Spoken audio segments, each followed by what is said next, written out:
Hello and welcome. I'm Blair Blackwell, and this is the Daily Cyber Brief. Here's today's rundown of the biggest cybersecurity stories you need to know today.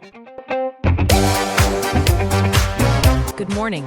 This is the Daily Cyber Brief for January 1st, 2026. Here are the key cyber risks shaping today's session. A cluster of critical flaws under active or likely exploitation, and a wave of supply chain and browser extension threats draining funds and harvesting corporate data.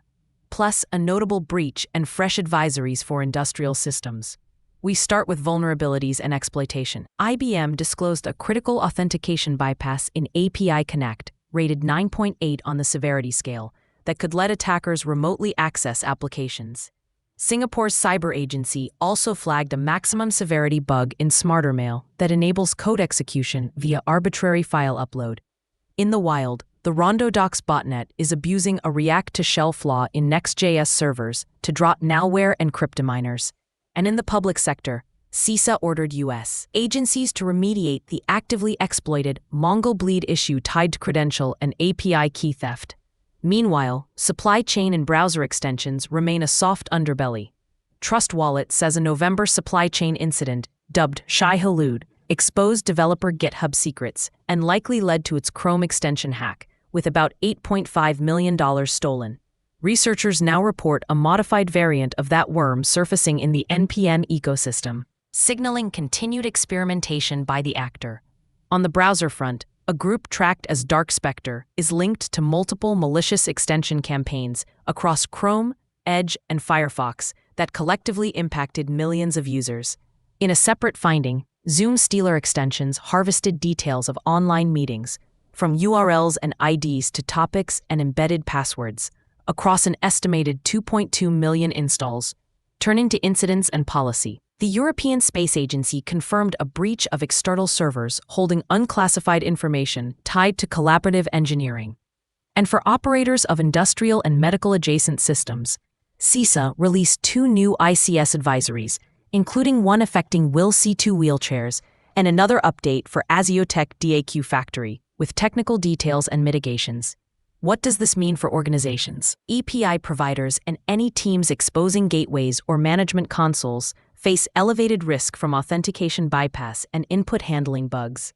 Email hosting environments running SmarterMail, as well as Node React shops using Next.js, should consider the threat of rapid exploit to coin miner pivots. The extension activity underscores a broader issue for the remote and hybrid workforce. Consumer-grade plugins can become corporate data taps, and public entities, along with contractors, are operating under tighter timelines as CISA pushes remediation of actively exploited flaws. Looking ahead, expect continued scanning and exploit attempts targeting the IBM API Connect and SmarterMail weaknesses, along with opportunistic hits on Next.js environments. Monitor ongoing takedowns and republishing cycles around malicious extensions, and keep an eye on new or modified Shai-Hulud packages in open-source registries. For critical infrastructure operators, review the newest ICS advisories and watch for follow-on vendor updates tied to today's bulletins. What I'll be watching today: API gateways and email servers for authentication bypass and RCE attempts, Next.js and JavaScript stacks for exploit-driven cryptomining, browser extension ecosystems that could siphon meeting intelligence, NPM registries for evolving Shai-Hulud strains, and European research and space organizations for any spillover activity after the ESA disclosure. The takeaway? It's a familiar pattern. Fast-moving exploits and quietly compromised extensions, so the pressure is on prioritization and visibility. The attack paths are changing at the edges, but the fundamentals of exposure haven't. That's it for today's edition of the Daily Cyber Brief. Thanks for listening. I'm Blair Blackwell. This podcast is for informational purposes only and is not cybersecurity, legal, or financial advice.